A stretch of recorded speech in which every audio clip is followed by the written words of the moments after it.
बहुत पुरानी बात है। एक राज्य में एक धनवान कुम्हार रहता था। उसके पास ढेर सारी संपत्ति थी, पर उनकी देखभाल करने के लिए एक भी बेटा नहीं था। उसकी पत्नी बार बार बेटी को जन्म देती थी, जिससे वह तंग आ चुका था। उस जमाने में बेटे और बेटी में फर्क किया जाता था। परिवार में बेटों की अहमियत ज्यादा थी। इस बार भी कुम्हार की पत्नी मां बनने वाली थी। बच्चे के जन्म का समय करीब आने पर पत्नी जब रिवाज के अनुसार मायके जाने लगी, तो पति ने कहा, इस बार भी अगर बेटी लेकर आई तो मैं तुझे व्यापारी को बेच दूंगा। पति की बात सुनकर पत्नी डर गई। भाग्य के फेर देखो, इस बार भी एक सुंदर कन्या का ही जन्म हुआ। लड़की देखकर कुम्हारिन के हाथ पांव फूल गए। किसी को कुछ खबर होने से पहले ही उसने दिल पर पत्थर रखकर उस नवजात शिशु को एक बर्तन में डालकर ढक्कन लगा दिया और नदी में बहा दिया। बर्तन पानी के लहरों में हिलोरे खाता हुआ बह चला। एक धोबी नदी में कपड़े धो रहा था। उसने पानी की मझधार में बहकर आते हुए एक बर्तन को देखा। धोबी तैरता हुआ बर्तन के पास गया। अंदर देखने की उत्सुकता से उसने बर्तन का ढक्कन खोल दिया। अंदर सोई एक नवजात बच्ची को देखकर उसकी आंखें खुली की खुली रह गईं। वह जब बर्तन को हाथ से घसीटते हुए नदी के किनारे की ओर लौट रहा था, अचानक आसमान में उड़ती मादा चील उस पर झपटी और बच्ची को झट से उठाकर उड़ चली। धोबी देखता रह गया। चील बच्ची को पीपल के पेड़ के ऊपर बने अपने घोंसले पर ले गई। उस सुंदर छोटी बच्ची को देखकर चील की ममता जाग उठी। वह उसे खा ना सकी। उसने उसे अपनी बेटी की तरह पाल पोस कर बड़ी करने का निश्चय किया। अब रोज जहां भी अच्छी खाने की चीज देखती है, चील उसे झपट कर ले आती है और बेटी को खिलाती है। चील की बेटी धीरे धीरे बड़ी होने लगी। किसी के घर में जब लोग अच्छे कपड़े धोकर धूप में सूखने के लिए बाहर डाल देते, चील उसे उठाकर ले आती और बेटी को पहनाती। एक दिन राजा की बेटी जब नदी में नहाने गई, तो उसने अपने गहने उतारकर किनारे पर रख दिए। चील मौका देखकर उन्हें भी उठा लाई और बेटी को पहनने के लिए दे दिया। इस तरह कंघी, सिंदूर, आईना, सुगंधित तेल का डिब्बा आदि लड़की के सामान जहां मिलते, वह उठाकर ले आती और अपनी बेटी को देती। धीरे धीरे पीपल के पेड़ पर ही चील की बेटी बड़ी होने लगी और एक खूबसूरत युवती बन गई। चील को उसकी चिंता होने लगी। चील ने एक दिन अपनी बेटी से कहा, तू अब बड़ी हो गई है, मैं तुझे छोड़कर रोज दूर चली जाती हूँ। तुझे कोई नुकसान पहुंचाए, ये चिंता मुझे खाए जाती है। मुझे हर पल डर लगा रहता है। अब से अगर कोई मुसीबत आए या तुझे डर लगे तो ये गीत गाना, मैं झट तुम्हारे पास उड़कर आ जाऊंगी। अहत्तर पात लरे कि सरे, चिल्लनी आई मोर आगते परे। अर्थ पीपल के पत्ते हिले और डोले, मेरी चील मैया मेरे आगे आ जाए। एक दिन एक सौदागर उसी रास्ते से जा रहा था। गर्मी से राहत पाने के लिए वह उस पीपल की छांव में बैठ गया। अचानक एक लंबा बाल उसके हाथ में आ गिरा। उसने चारों ओर नजर फेरकर ऊपर देखा तो चील की सुंदरी बेटी दिख गई। वह उस समय कंघी कर रही थी। उसने कभी किसी इंसान को नहीं देखा था। जब सौदागर ने उसे सवाल पूछना शुरू कर दिया कि तुम कौन हो, अप्सरा या पिशाचिनी हो, जो पेड़ के ऊपर रहती हो, इंसान हो तो पेड़ पर छड़ी क्यों हो? उसकी बात सुनकर वह डर गई। गाना गाकर चील मां को बुलाने लगी। बेटी की आवाज सुनते ही चील उसी वक्त वहां पहुंची और बेटी को बड़े प्यार से बुलाने का कारण पूछा। बेटी ने बिना कुछ कहे नीचे खड़े आदमी की ओर इशारा किया।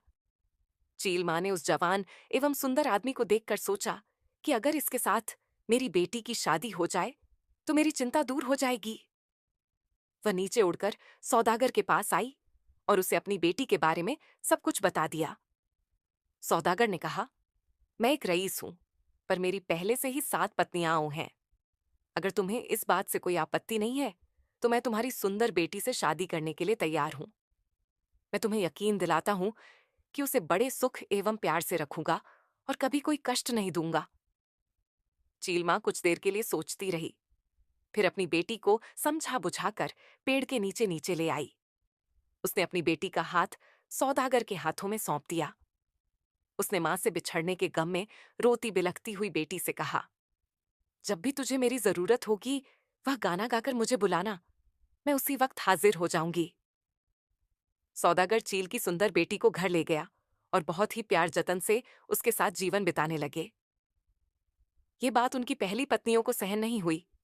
और वे चील की बेटी से ईर्ष्या करने लगी। वे छल कपट से उसे कष्ट पहुंचाने लगी। एक दिन सातों पत्नियों ने आकर उसे सबके लिए भात खाना, खासकर चावल, बनाने को कहा। चील की बेटी की आंखों के आगे अंधेरा छा गया।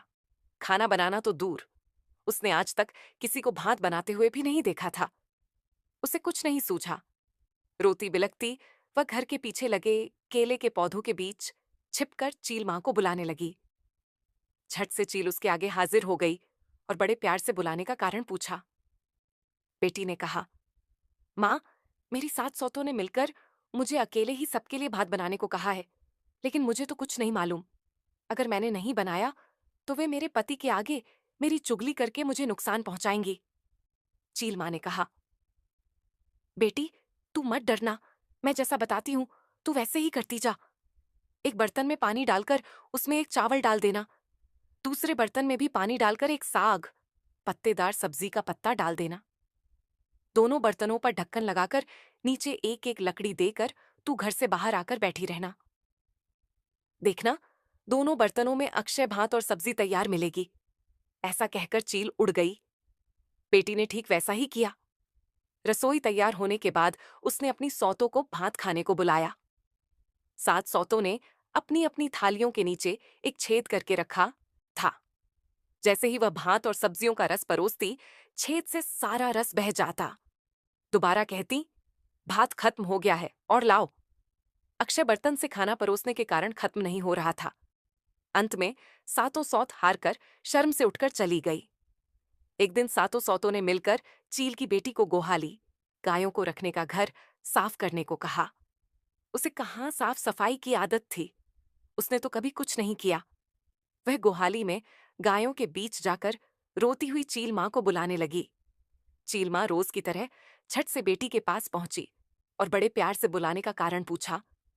बेटी ने अपनी परेशानी बताई। चील मां बोली, तू झाड़ू की एक काठी लेकर गोहाली के इस छोर से दूसरी छोर तक फेरती जा। देखना, पूरा गोहाली साफ हो उठेगा। कहकर चील मां उड़ चली।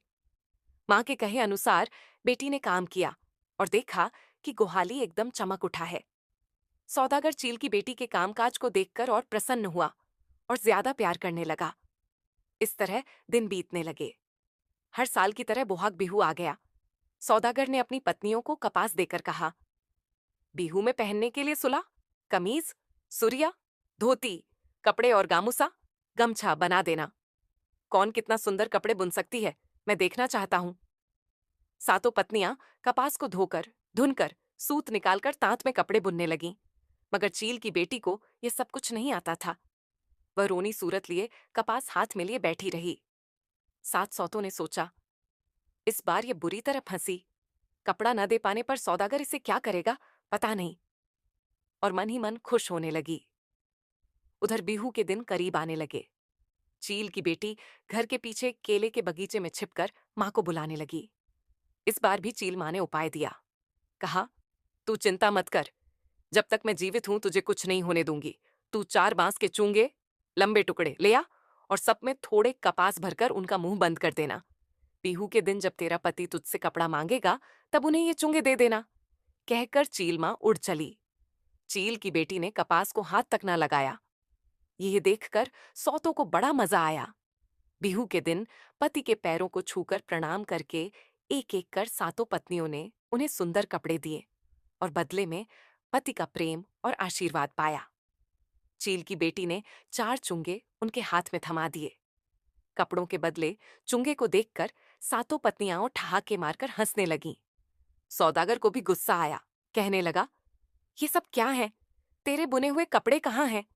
उसने छोटी पत्नी को फटकार लगाई। चील की बेटी ने विनम्रता से कहा, इन्हें खोल कर देखिए। जैसे ही सौदागर ने बांस के चूंगों का ढक्कन खोला, एक से बढ़कर एक सुंदर कपड़े निकल आए। महीन बुनाई देखकर वह अपनी छोटी पत्नी पर और ज्यादा मोहित हो गया। उसने वही कपड़े पहने और बिहू का उत्सव धूमधाम से मनाया। धीरे धीरे 7 पत्नियों को पता चला कि एक मादा चील आकर उसे सब कुछ सिखा जाती है।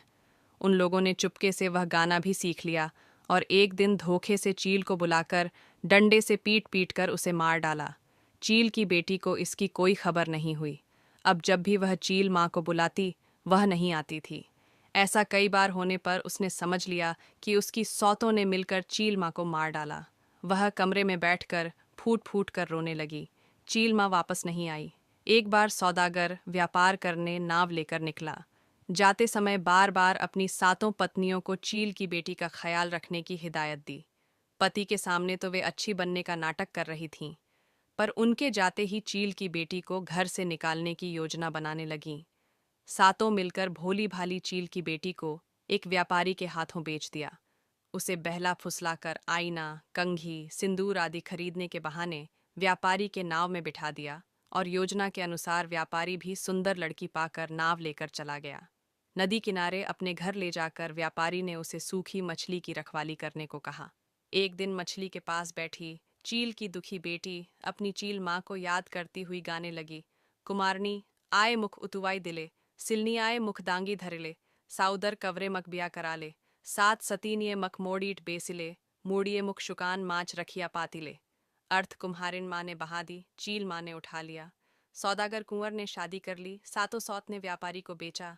व्यापारी ने सूखी मछली की रखवाली करने को कहा। नाव में सामान भरकर सौदागर उसी नदी के रास्ते से घर वापस आ रहा था। उसने अपनी छोटी पत्नी की आवाज़ पहचान ली और तुरंत नाव लेकर उसके पास गया। उसकी आपबीती सुनकर उसे बहुत दुख हुआ और उसे अच्छी तरह नहलाकर नया रिहा, मेखला चादर, असमिया महिला की वेशभूषा पहनाया।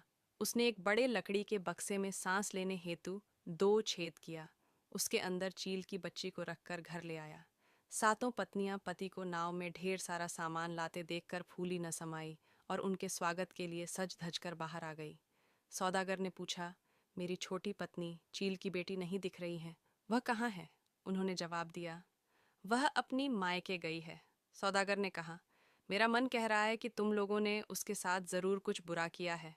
कौन सच कह रहा है और कौन झूठ, अभी पता चल जाएगा। सौदागर ने घर के पीछे एक लंबी गर्त खुदवाई और उस पर नुकीली लकड़ी, कांटे आदि डाल दिए। उसके एक छोर से दूसरी छोर तक पतली एड़ी सूत, असम की विशेष प्रकार की पतली मगर मजबूत सूत बांधकर सातों पत्नियों को उस पर चलने का आदेश देते हुए कहा, जो भी इस एड़ी सूत पर चलकर गर्त को पार करेगी वही निर्दोष साबित होगी। एक एक कर सौदागर की 6 पत्नियां उस गर्त पर गिरकर परलोक सिधार गईं। 7वीं पत्नी सच में निर्दोष थी, इसलिए वह सूत पर से चलती हुई गर्त के पार जा पाई। जिस वक्त सौदागर की 6 पत्नियां चील की बेटी को बेच रही थीं, उस वक्त वह पाकघर, रसोई घर में भात बना रही थी। उसे इस षड्यंत्र के बारे में कुछ मालूम न पड़ा। सौदागर ने लकड़ी के बक्से से चील की बेटी को बाहर निकाला और दोनों पत्नियों के साथ सुखी जीवन बिताने लगा। उन 6 पत्नियों को उनकी करनी की सजा मिल गई।